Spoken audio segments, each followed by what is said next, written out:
Friends, स्वागत है एक बार पुनः आपका हमारे YouTube channel exam pulse with Ankit पर। और पिछली वीडियो में संधि चैप्टर जो था वो हम लोगों ने समाप्त कर लिया था। आज की वीडियो का विषय है एक नया चैप्टर हिंदी का समास। आज हम लोग सीखेंगे समास क्या होता है, समास के कितने प्रकार होते हैं, इत्यादि चीजें हम समास में सीखने वाले हैं। तो देखिए यहाँ पर हमारे चैप्टर का नाम है समास। अब कोई आपसे पूछ ले कि समास का शाब्दिक अर्थ क्या होता है, तो याद रखिए समास का शाब्दिक अर्थ होता है संक्षेप या संक्षेपण।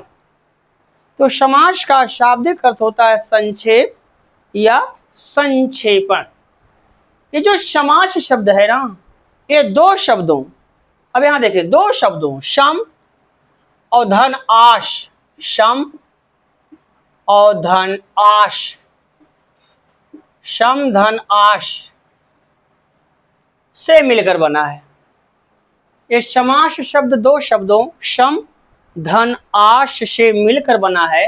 और इस सम का अर्थ होता है पास या निकट, पास या निकट, पास या निकट। और आश का अर्थ होता है रखना, आस का अर्थ होता है रखना।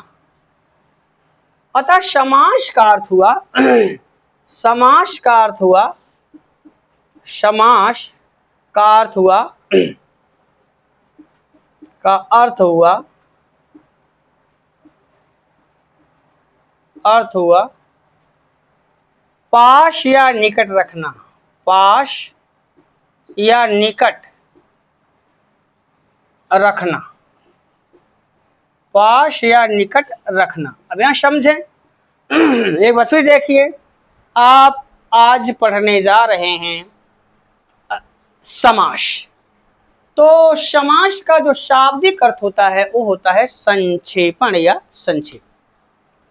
समास शब्द दो शब्दों सम धन आश से मिलकर बना है।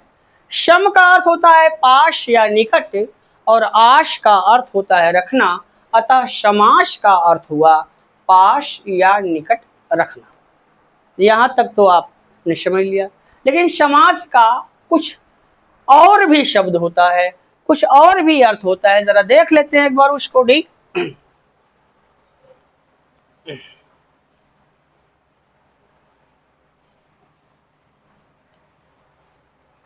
देखो ये जो समास शब्द है ना, ये दो शब्दों सम धन आश से मिलकर बना है। सम धन आश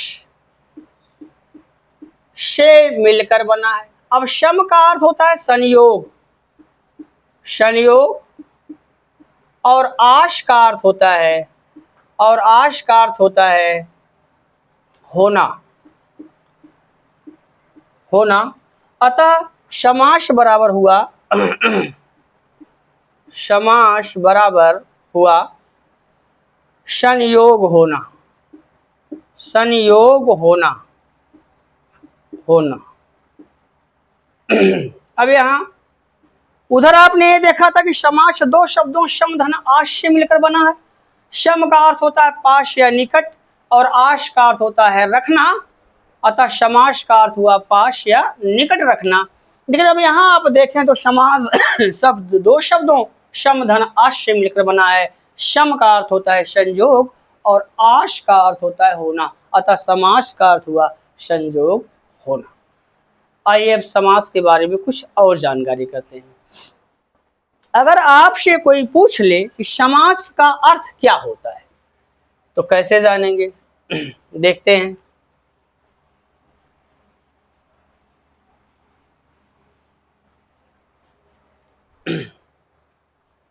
अब यहां है हेडिंग हमारी समास का अर्थ, समास का अर्थ, का अर्थ, समास का अर्थ। तो समास का अर्थ होता है समास, समास का अर्थ होता है, का अर्थ होता है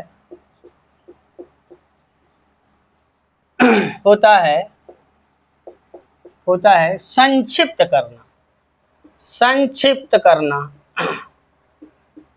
संक्षिप्त करना, घटाना, घटाना, कम करना, कम करना, कम करना। जैसे अगर आपसे कोई पूछ ले कि समास का क्या अर्थ होता है, तो आप बोलेंगे कि समास का अर्थ होता है क्या? संक्षिप्त करना, घटाना, कम करना। समास का अर्थ होता है संक्षिप्त करना, घटाना, कम करना। अर्थात अर्थात अर्थात दो या दो से अधिक, दो या दो से अधिक, दो से अधिक, दो या दो से अधिक, अर्थात दो या दो से अधिक पदों के संक्षिप्तीकरण,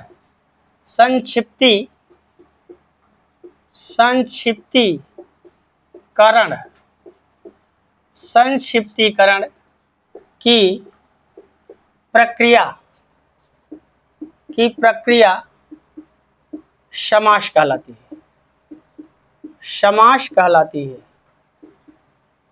अर्थात दो या दो से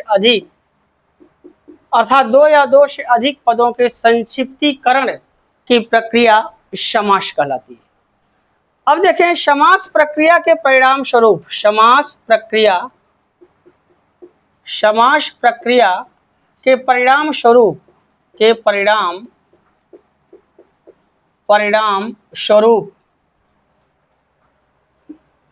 स्वरूप बनने वाले पद को समस्त पद,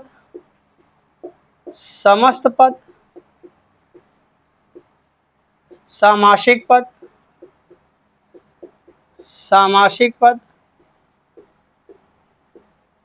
सामासिक शब्द,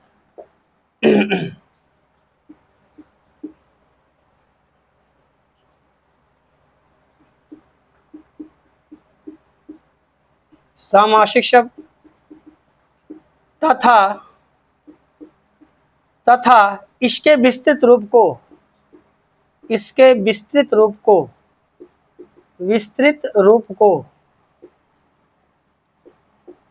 को विग्रह कहते हैं, विग्रह कहते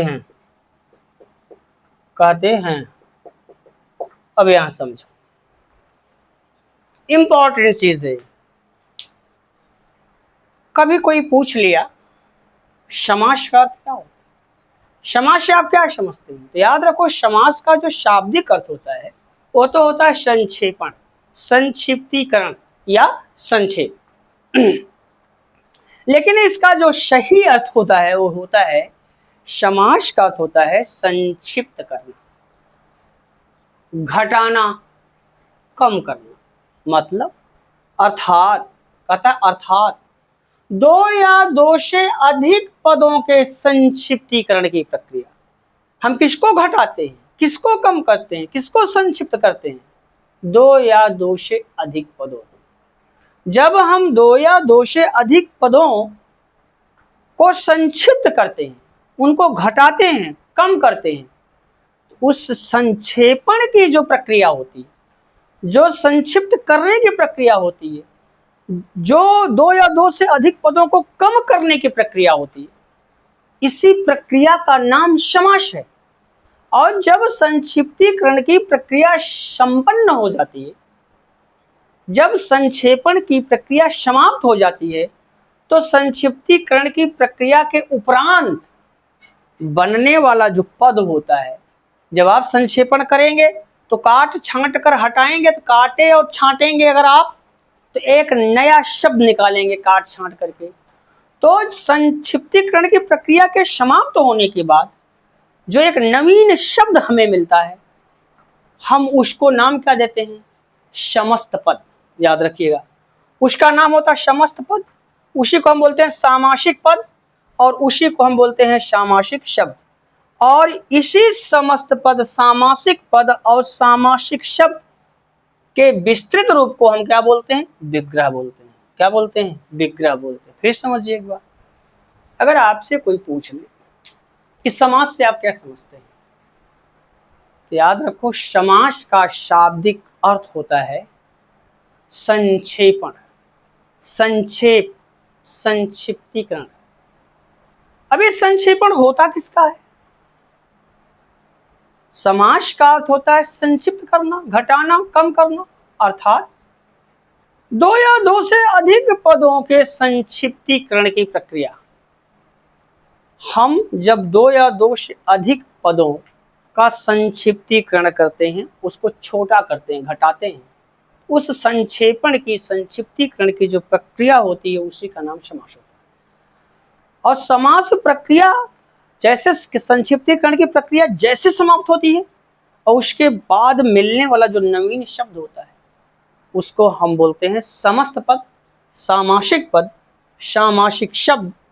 और इस समस्त पद का जो विस्तृत रूप होता है उसी का नाम होता है विग्रह। आइए देखते हैं कैसे।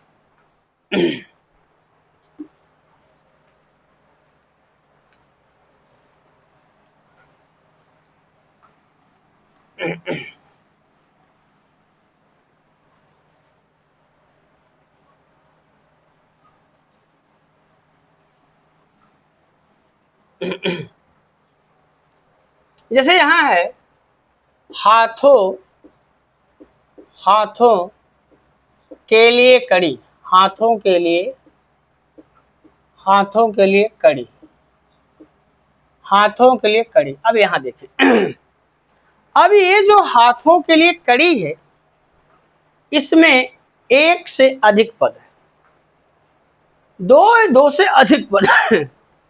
जब हम दो या दो से अधिक पदों, जब हम दो या दो से अधिक पदों का संक्षिप्तीकरण करते हैं, अब इसका जब हम संक्षेपण करेंगे, जब हम संक्षिप्तीकरण इसका करेंगे, तो इस संक्षिप्तीकरण की जो प्रक्रिया होगी उसी का नाम समास होगा। और जब इन्हीं पदों का हम संक्षेपण करने के बाद एक जो नवीन शब्द निकालेंगे वो नवीन शब्द समस्त पद होगा।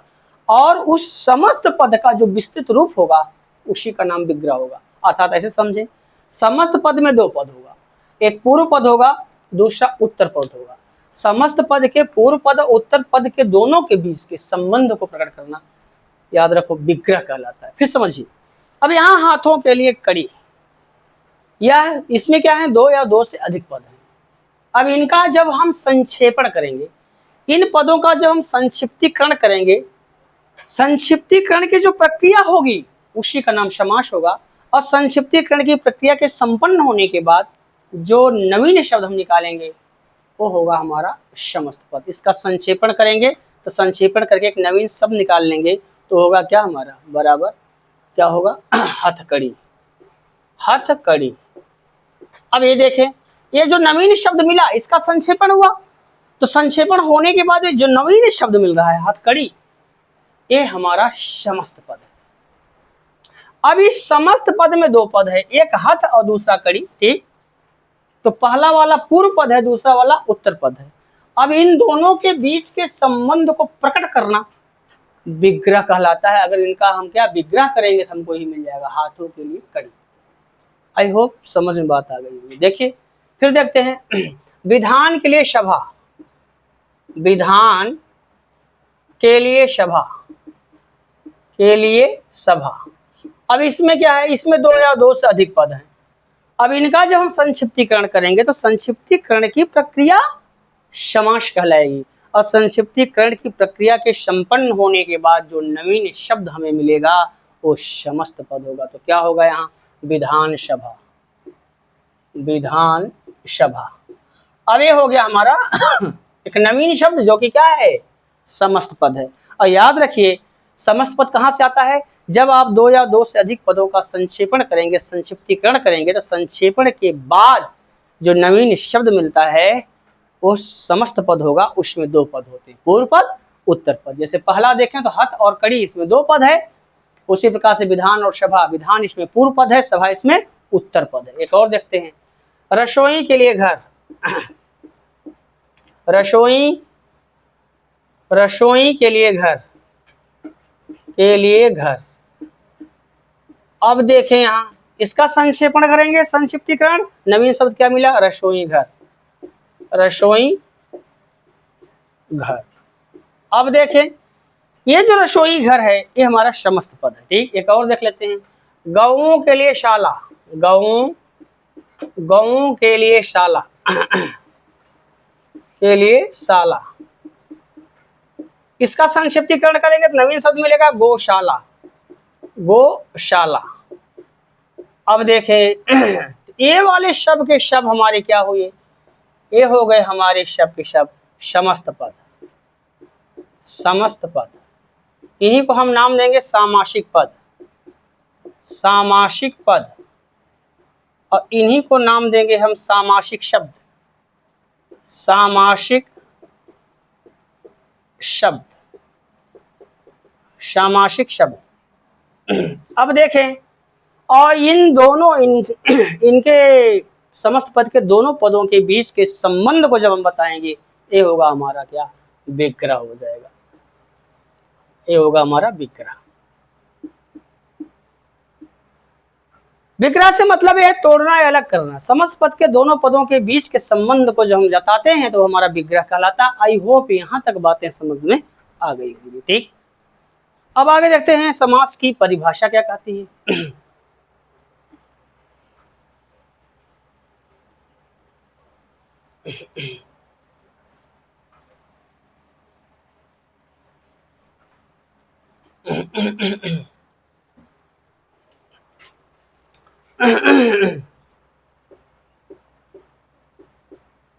समास की परिभाषा,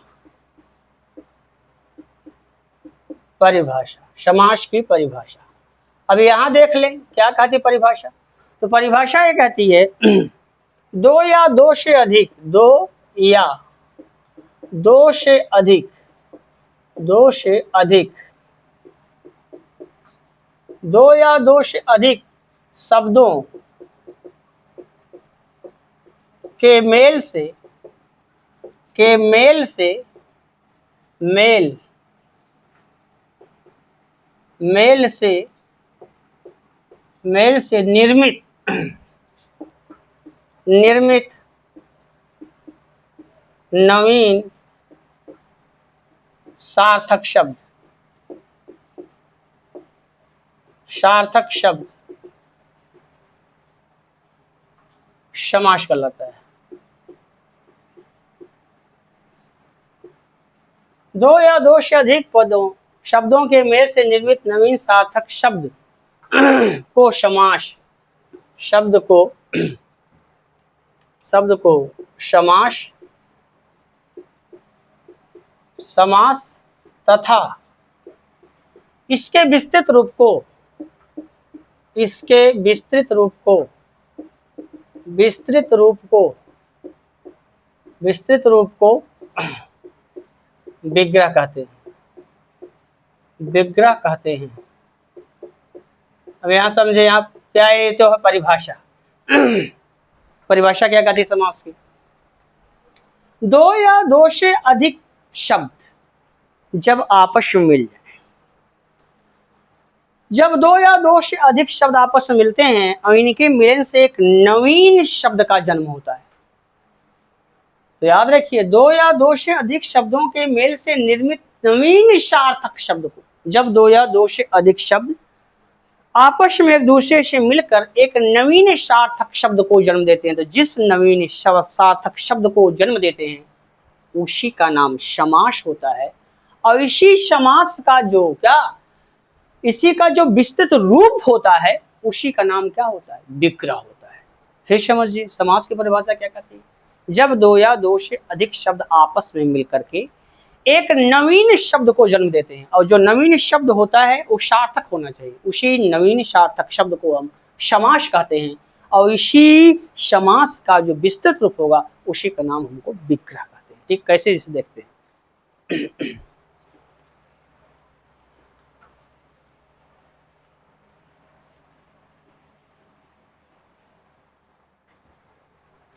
जैसे यहाँ है राजकुमार, राजकुमार, तो बराबर क्या हुआ, राजा का कुमार, राजा का कुमार, राजा का कुमार।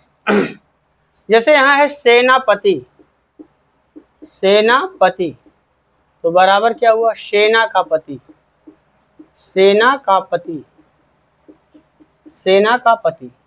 जैसे यहाँ है युद्ध क्षेत्र, युद्ध क्षेत्र, तो बराबर युद्ध का क्षेत्र, युद्ध का क्षेत्र।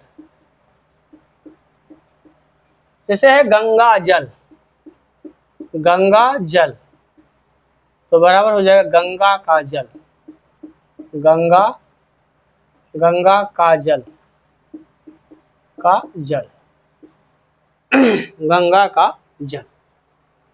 अब यहां समझे, कहता है जब दो या दो से अधिक शब्द आपस में मिलकर एक नवीन सार्थक शब्द का जन्म देते हैं। अब यहां देखें तो दो शब्द इसमें जुड़े हैं और दोनों मिलकर एक नवीन शब्द बनाने हैं, राजकुमार, तो यह समास है। और इसी का जो विस्तृत रूप है राजा का कुमार, ये इसका विग्रह है। अब विग्रह से तात्पर्य है कि समस्त पद। अब यहाँ सेनापति देखें तो सेना और पति दो शब्द थे, दोनों आपस में मिले एक नवीन शब्द का जन्म दिए, एक नवीन शब्द को जन्म दिए, सेनापति। तो याद रखो ये समास हो गया। युद्ध क्षेत्र उसी प्रकार से है, गंगा जल उसी प्रकार से, ये समस्त पद हो गया। और इन दोनों पदों के बीच के संबंध को जब हम दर्शाएंगे तो क्या हो जाएगा, विग्रह। तो याद रखो ये हो गया हमारा समास, समास, और ये हो गया हमारा विग्रह, ये हो गया हमारा विग्रह। आई होप यहां तक तो बातें समझ में आ गई। अब देखते हैं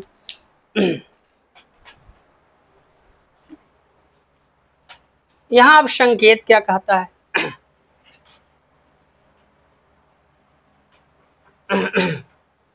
यहां दो संकेत है। संकेत पहला बोलता है, संकेत फर्स्ट ये बोलता है कि कम से कम शब्दों में, कम से कम शब्दों में, कम से कम शब्दों में अधिक से अधिक अर्थ प्रकट करना, अधिक से अधिक, अधिक से अधिक अर्थ प्रकट करना,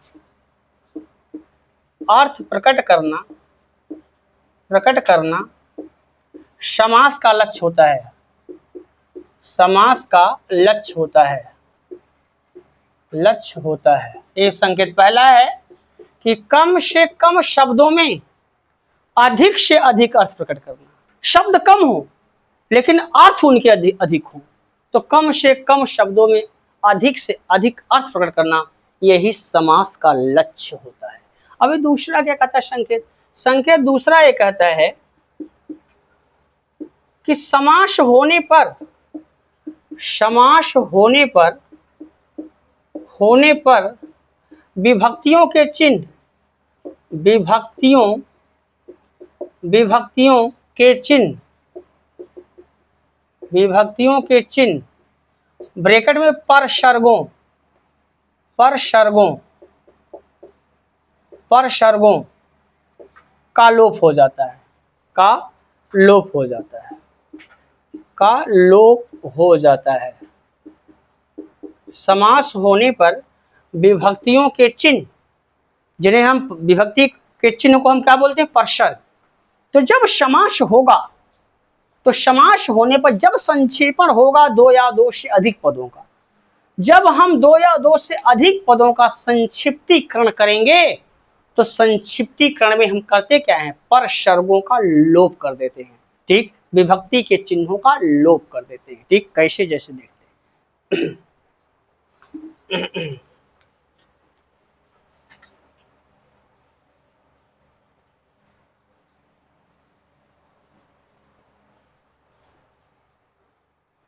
जैसे यहाँ जैसे यहाँ देखें तो विधान के लिए सभा, विधान के लिए सभा। अब यहाँ क्या करेंगे हम, ठीक, कहता है कि समास होने पर, जब हम समास करेंगे, संक्षिप्तीकरण करेंगे, जब हम दो या दो से अधिक पदों का संक्षिप्तीकरण करेंगे तो हम क्या करेंगे, संक्षिप्तीकरण की प्रक्रिया जब शुरू करेंगे तो सबसे पहले हम क्या करेंगे, विभक्ति के चिन्हों पर सर्गों का लोप। इसमें परसर्ग क्या है, केले, ये हमारा क्या है, विभक्ति, इसको हम क्या बोलते हैं, विभक्ति, विभक्ति, इसी को हम क्या बोलते हैं, परसर्ग, परसर्ग, इसका क्या हो जाएगा, लोप हो जाएगा। तो क्या हो गया, विधानसभा, विधानसभा। अब इसमें विधान और सभा ये दो, ये हमारा पूर्व पद हो गया, पूर्व पद, और ये हमारा उत्तर पद हो गया, उत्तर पद हो गया। तो याद रखिए कि जब आप समास करने जाएंगे तो समास करते समय जो विभक्ति के चिन्ह पर सर्ग होते हैं आप उनका लोप कर देंगे। यहां तक बातें तो शायद समझ में हम लोगों के आ गई। ठीक, आगे बढ़ लेते हैं। अब समास की अवधारणा को देख लेते हैं। समास की अवधारणा क्या है?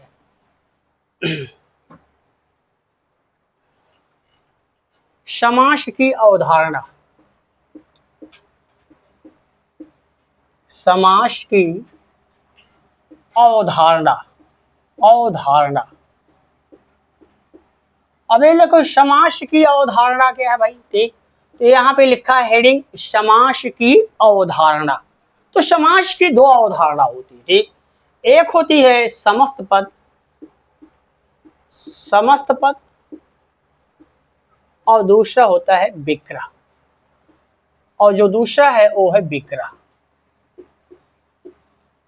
विग्रह। अब ये बोलो समस्त पद, तो समस्त पद के दो पद होते हैं, ठीक, एक होता है पूर्व पद, पूर्व पद, और दूसरा होता है उत्तर पद, उत्तर पद। इसी को हम नाम दे सकते हैं, प्रथम पद भी कह सकते हैं, प्रथम पद, और इसी को नाम हम दे सकते हैं पहला पद, पहला पद, पहला पद, ठीक।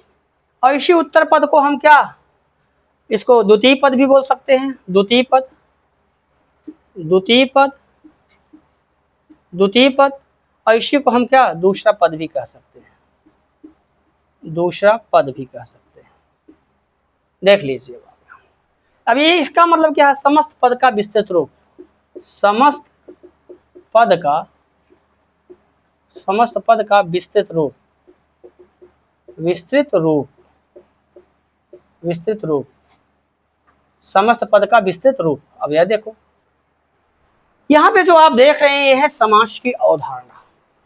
जब हम समास की अवधारणा की बात करते हैं तो ये दोनों चीजें पूरे समास में आपके साथ चलती रहेंगी। समस्त पद विग्रह, समस्त पद विग्रह, पूर्व पद उत्तर पद, पूर्व पद उत्तर पद। पूर्व पद का दूसरा नाम क्या है, प्रथम पद, इसका तीसरा नाम क्या है, पहला पद। तो समस्त पद में दो पद होते हैं, एक होता है पूर्व पद और दूसरा होता है उत्तर पद, उसका दूसरा नाम क्या है, द्वितीय पद, इसका तीसरा नाम क्या है, दूसरा पद। ठीक, ये तो समास की अवधारणा थी। आइए अब जानते हैं कि समस्त पद क्या होता है, ठीक, इसको जान लेते हैं।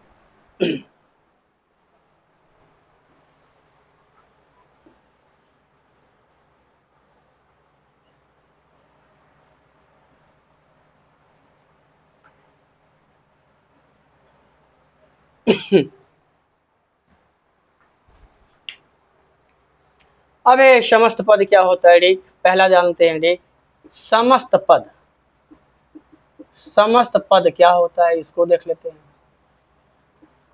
समास विधि द्वारा निर्मित, समास विधि,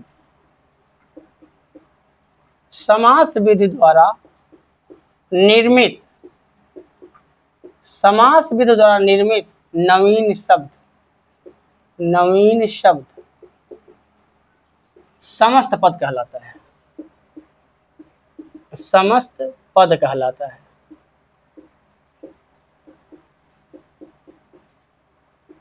समास विधि द्वारा निर्मित नवीन शब्द समस्त पद कहलाता है। बस आज की वीडियो में यहीं तक, मिलते हैं आपसे अगली वीडियो में, तब तक के लिए विदा। चलते चलते रोज की भांति एक खास रिक्वेस्ट आपसे, अगर वीडियो पसंद आए तो लाइक और दोस्तों के साथ शेयर जरूर कीजिए। अगर आप हमारे चैनल पर नए हैं तो चैनल को सब्सक्राइब करना ना भूलें, ताकि आने वाली हर वीडियो की नोटिफिकेशन आपको समय समय पर मिलती रहे। तब तक के लिए